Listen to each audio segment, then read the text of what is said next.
Fire and Ice, poem composed by Robert Frost.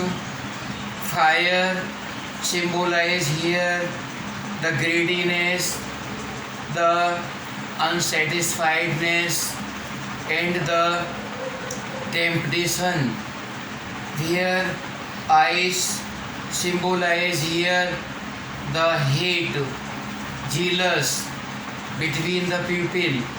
The world will destroy either by the fire or by the ice.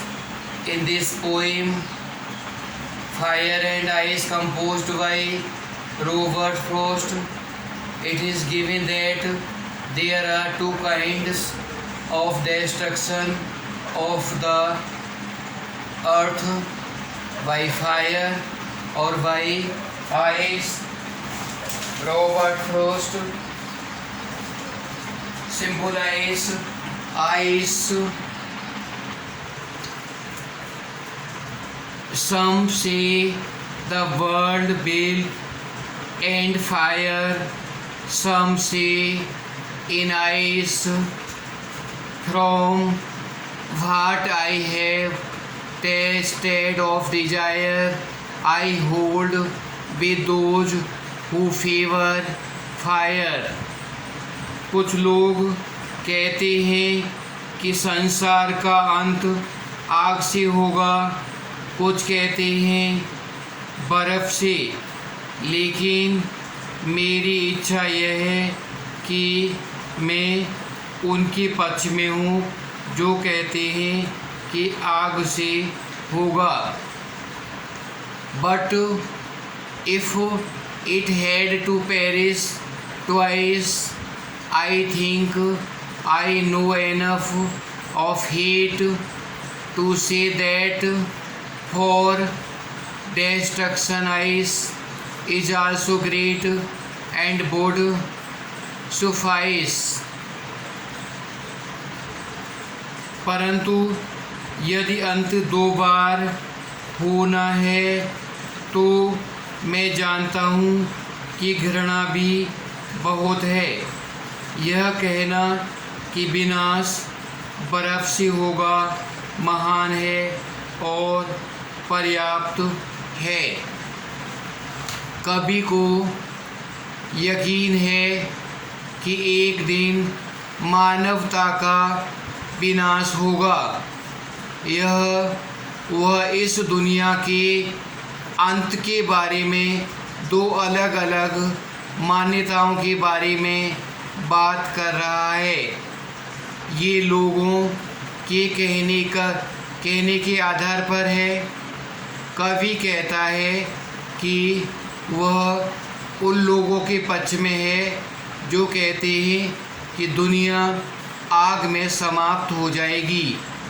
ऐसा इसलिए क्योंकि उन्होंने मनुष्य के जीवन पर अनियंत्रित और असमान इच्छाओं का प्रभाव और परिणाम देखा है. वह पाता है कि मनुष्य की बुरी इच्छाएं उसके स्वभाव में आग के समान हैं. तो यह आग मानव जाति और इस दुनिया को भी नष्ट करने का एक कारण बन सकती है. दूसरी ओर इस संबंध में दूसरा विश्वास कहता है कि इस दुनिया का अंत, दुनिया को नष्ट करने के लिए बर्फ़ भी पर्याप्त है. यहाँ कभी बर्फ़ की प्रकृति की तुलना मनुष्यों से अन्य मनुष्यों के साथ घृणा की भावना से करता है.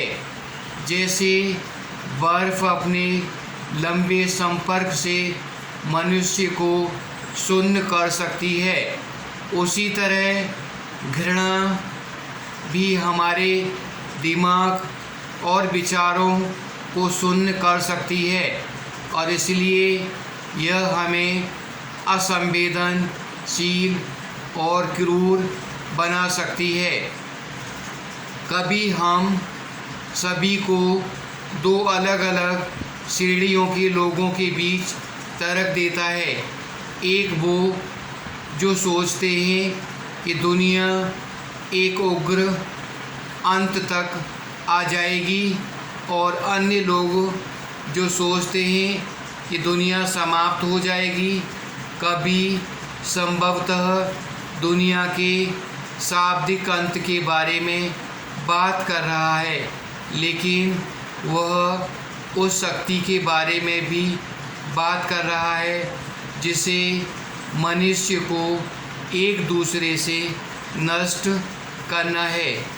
कवि रोमांटिक इच्छा का अनुभव करता है कि उसने प्यार और वासना जैसी भावनाओं के प्रति जुनून देखा है। इनमें संभवतः पृथ्वी को एक बड़े आग के गोले में बदलने की शक्ति होगी, लेकिन उसने दूसरे चरम पक्ष का भी अनुभव किया है। यह घृणा जैसी ठंडी भावनाओं के बारे में है, जिसमें बहुत विनाशकारी शक्ति है। यह एक सामान्य तथ्य है कि प्यार को सभी प्रचार मिलते हैं, जबकि घृणा मौन हत्यारा है।